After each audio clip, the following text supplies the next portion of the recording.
Hey, Kingdom of Kensington.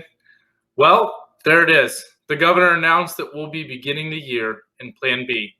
According to the UCPS Board of Education meeting, this means students will be divided up into fourths, A, B, C, and D groups, and attend school one day a week with remote learning the other days.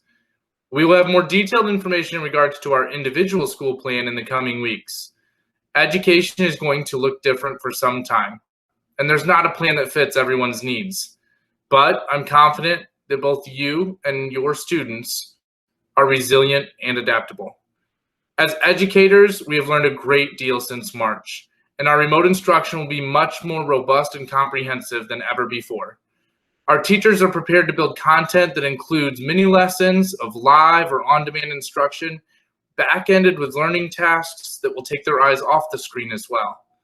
We envision an environment where our remote students will be able to tap into the live classroom instruction for the mini lessons, then have activities or online modules to work through while the teacher spends individual time with the students in front of him or her.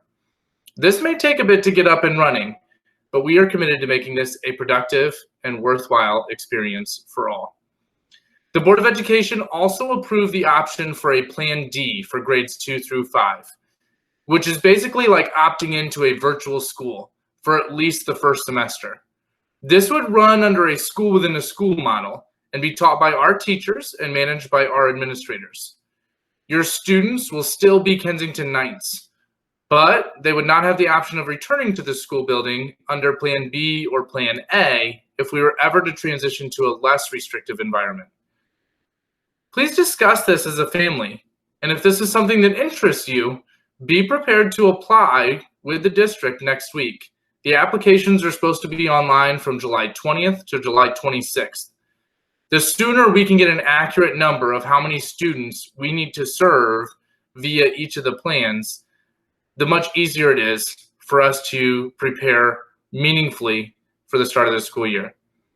If you're considering homeschooling or even grouping with other families, and I know this is out there in our communities, I would encourage you to look at Plan D. It offers live instruction by our teachers who are excellent at what they do, and we know that.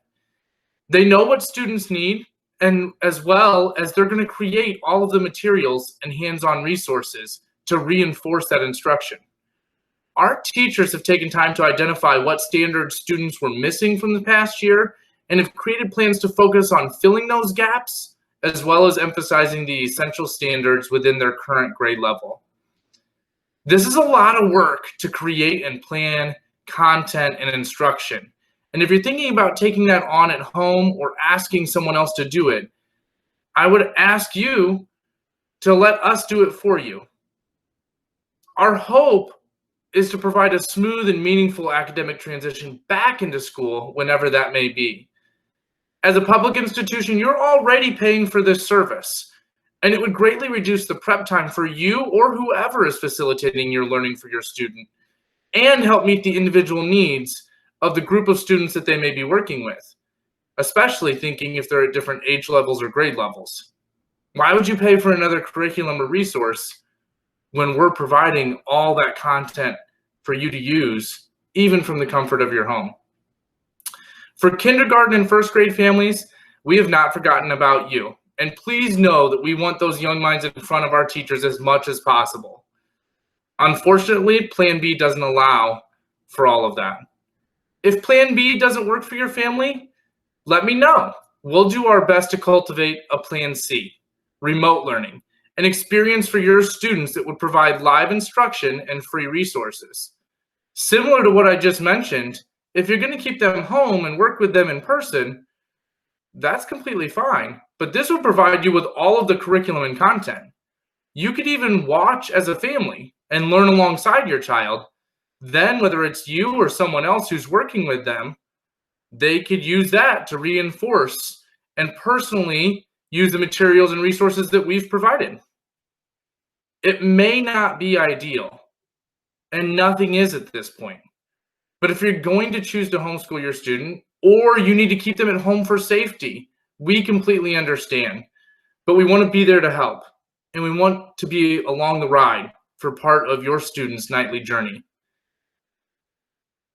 I hope that you will tap into some live Q&A sessions for office hours with Mr. Vaughn, as I have in the email. And you can ask me your individual questions, and I will do my best to answer as much as I can with as much specificity as I can, so you can make the right choices for your family, and we can be a part of that alongside you.